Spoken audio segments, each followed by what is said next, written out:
Welcome back to Second Floor Basement, your go-to source for anime summaries and recaps. Hit subscribe and join the legion of anime aficionados and otakus riding the wave. Get ready for a wild ride with the Ossan Newbie adventurer, trained to death by the most powerful party, became invincible.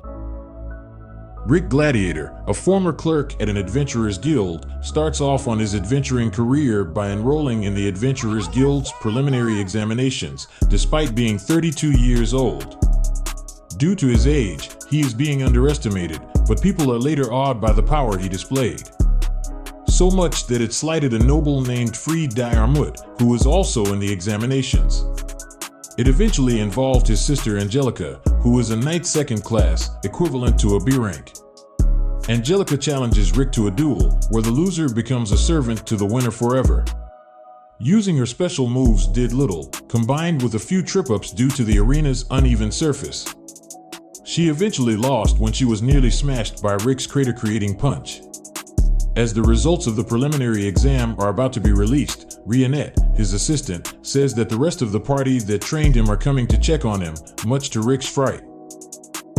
Rick passes the preliminary exam and is qualified to take the second phase, which is a mock battle. He later comes across Raster Diarmut, an A rank who is the eldest son of the House Fo Diarmut, who happens to be an examiner. The obnoxious prodigy of a royal with the strong stink of cologne hit on Reanette, but Rick stopped him by pretending he is her boyfriend, much to Reanette's joy, making him spare no time in mocking Rick but leaves him irritated. Things go up a notch when his siblings Fried and Angelica came to him crying and telling him about the 40-ish oaf that bullied them and now wants to personally handle his examination. Supposedly, it is a B-ranked examiner named Lynx Lorat who will handle the exams for those with numbers 4200 and above. He and Rick became quick friends when he finds out Lynx is also a late bloomer like him. Later, it was announced that, due to Lynx suddenly getting ill, it is Raster who is taking over, sending Rick into a panic. All those examinees affected fear for the F-rank crusher, causing Rick's confidence to plummet even more. But he gained it back with Reanette's pep talk. Just as he is ready to take the exam, a fortune teller, Fried in disguise, tricked Rick into sitting down on a chair with teleporting magic. He is teleported nearby, to where Raster's personal guards are waiting to dispatch him. However, they failed as Rick's trainers, all three other members of Orichalcum Fist, crashed the party and disposed of them. Meanwhile, Reanette, also a part of Orichalcum Fist, nearly took Fried's head off and asked where he has teleported Rick, who, just as Fried says he won't make it, makes it back. Rick also finds out later that Raster beat Lynx up to prevent him from becoming Rick's examiner. What ticked Rick off is Raster looking down on Lynx's dream of building a school for the kids in his home village. Raster finds out that his guards failed and expected the arrival of a really fired up Rick. As Raster tests Rick in front the Diarmut siblings and the Orichalcum Fist, and Elisa and Reanette having their own cordial battle, he tried angering and annoying Rick with all his gloating. But Rick stuck to Reanette's advice of keeping calm and thinking rationally, as she is one of his trainers. Meanwhile, it is explained that due to Rick's low magical reserves, one of the fundamental foundational faculties, a result of his late start in adventuring, magical reserves must be developed before the age of 30. His trainers honed him in the other three: physical strength, body control, and magic control. This means every attack Raster throws at Rick are nothing more than trifling and something he can brush off, as Rick is already deemed at S-rank level, same as them, although he seems not to realize it. It is also revealed how Rick got to that state in just 2 years, that is, by literally being trained to death, and he gets healed back to life whenever he dies, using space-time magic. Rick realizes that Raster only has big magical reserves and bad at everything else. He keeps brushing off Raster's nature-composed magics, and finally obliterates the unfortunate arrogant noble despite his Yggdrasil god impact, a level 8 nature-composed magic, using an air shot, a mere level 1 nature-composed magic, much to the shock of the rest of the audience. Rick meets Raster and his siblings at the hallway after the examination, who gives a few tips to his adventuring senpai. Raster vows to be his examiner again. Freed and Raster may still be hostile, but Alice finally recognizes Rick as someone legitimate, as shown by her rather kind treatment of him. As the rest of Orichalcum Fist celebrates ahead, Rick and Reanette listen to the numbers of those who passed, awaiting the announcement of number 4242. Rick's number is announced, signifying that he passed his adventurer's exam. However, the episode focuses on Rick's journey to becoming an adventurer. As a child, Rick dreams of defeating Kaiser Alsapia, but his parents discourage him from engaging in these fantasies. Despite having a marker indicating a special ability, it never manifests as he grows up, even after becoming a receptionist at a nearby adventurers guild. One night, a disillusioned Rick, drunk, attempts to protect a lady from a giant troll, a mid-level monster, at a time when monsters started appearing in town. However, the woman, Rianette Elfelt, an S-ranked adventurer, effortlessly defeats the troll. She later advises Rick that it might be too late for him to become an adventurer.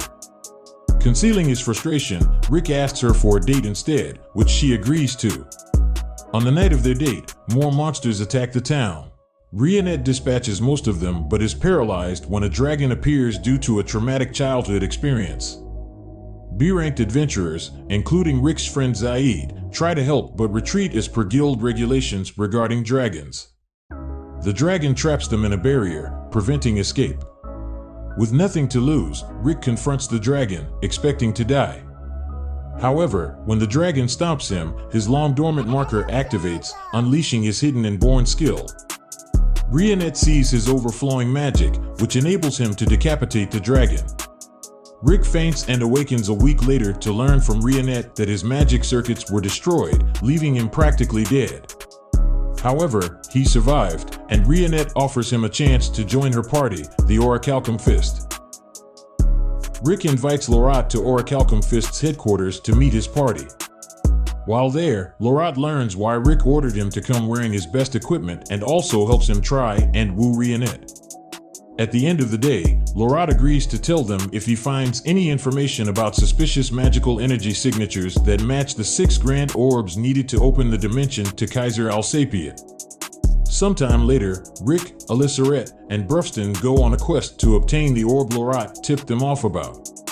They are accompanied by an F-rank Newbie to give their party the required 4 persons in order to accept the quest. The Newbie is astonished by their strength when they easily take on wyverns and vows to train harder and obtain S rank. Back at HQ, the party gathers to discuss the red orb they found and use its magical frequency to locate the other orbs, first of which is in Heractopia. Rick, Brufston, and Reanette arrive in Heractopia. After a little searching, they discover the Yellow Kingstone is set in the champion's belt that is awarded to the winner of Heractopia's annual Fist King tournament, which is currently in possession of the 3-time champion, Kelvin Erwolf. The only way to get the belt, and thereby the orb, is to become a fighter and win the tournament. To enter, Rick and Brufston must start from the bottom and fight their way to the top at local gyms in order to qualify. Rick's first qualifier is against Angelica Diarmuid, who eventually surrenders out of fear. From there, Rick's biggest hurdle is the time limit to qualify for the tournament. He must beat 40 opponents in 1 week, then fight through the West League before the tournament. Angelica finishes her 40th match while Rick psyches himself up to complete his 40 matches in 4 days. Angelica decides to watch Rick's fights, who completes all 40 in record time, leading him to the league matches. Later, Rick meets a dragon man named Snape Resurrect, chairman of the committee that manages the West League, who gives Rick a warning for Angelica. Kelvin reflects on his past and his excitement about facing off against Rick and Brufston. Rick and Angelica continue to beat their opponents, until Angelica pushes herself too far and loses one of hers. She reveals to Rick that Snape is her fiancé and that she believes his reasons for being there are nefarious and she doesn't want to marry him. They also both meet Geeth, Snape's younger half-brother and the fighter he is sponsoring in the tournament. After a confrontation with both of them, Rick offers to train Angelica.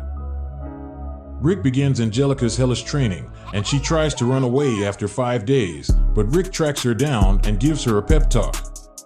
He also brings Reanette in to train Angelica to use her limbs as if they were blades, since blades are her specialty but weapons are banned in the tournament.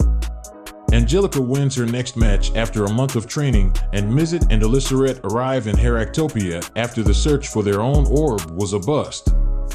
Finally, the Fist King tournament begins. Rick, Brufston, and Kelvin all make it through their matches easily, then Angelica faces off against Geith. It's revealed Reanette taught Angelica her Thread Slicer move, and she successfully lands a blow on Geith. The victory is short-lived, however, and Rick barely keeps Geith from killing Angelica, promising to defeat him in front of a crowd the next day.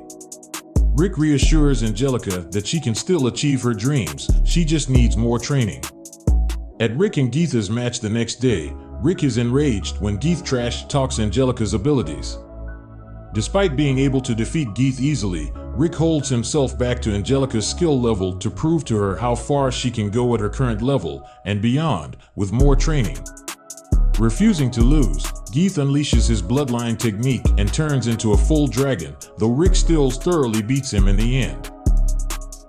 After Rick's victory, Snape ponders on his feelings of satisfaction seeing his brother lose, and Angelica boldly proclaims their engagement is off since Snape can no longer afford the dowry after he bet all his money on his brother's victory.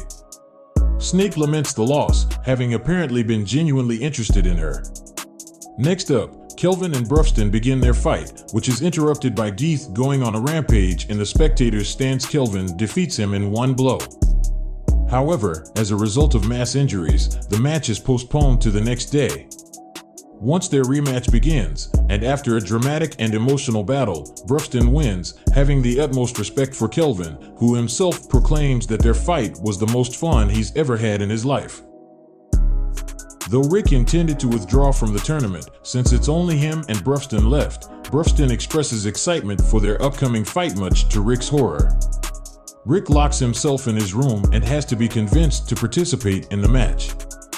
Mizet explains that Brufston's training regimen for him was basically to train someone who could fight on equal footing with him, since he was always too strong to bond with other orcs in their cultural brawling custom. It's Reanette who finally gets through to him and the match begins.